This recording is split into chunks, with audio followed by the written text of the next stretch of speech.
I have here the Spigen Optik armor for the S25 Ultra. So first off, we have the protective features. Right here, the main one is going to be that camera slide over little piece right here. That's going to protect those camera lenses so that you don't have to worry about any damage getting done to them if you do drop your phone on camera lens side down. Just flip that over and the camera lenses are going to be pretty much fully protected and secured. And then when you want to use your cameras, just flip it right over and you're good to go. And even if you drop your phone, let's say with the camera slider on the opposite side, you don't have to worry about your camera lenses getting damaged still, just because you have that pop out piece right here. So there is a little piece, as you can see, it hangs over those camera lenses. So again, if you drop your phone camera lens side down, you still get that protection because it's going to hit that piece right here first. And if you look at that cutoff right here, that's going to be that dual layer going on. So if you look right here, there's two layers at the top. You have the kind of flexible, layer here, and then you have that hard piece, which is going to be on those camera lenses. So a lot more protection when it comes to the upper part of your phone. But then if you look here, you still have that hard backing on the bottom. So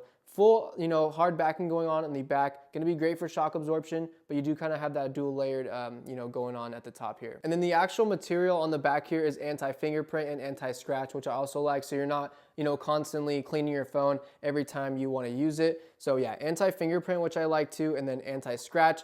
And it also is a nice grippy material, so it's going to be nice when you're on the phone. It's not going to slip out of your hands. But overall, this is going to be a great daily case. It has all the protective features that you need. It's built to last. You have the hard backing for shock absorption, and it's slim enough to fit in your pockets too. So going to be a great daily case. Really easy to set up and just put your phone right into it, and you have all the features.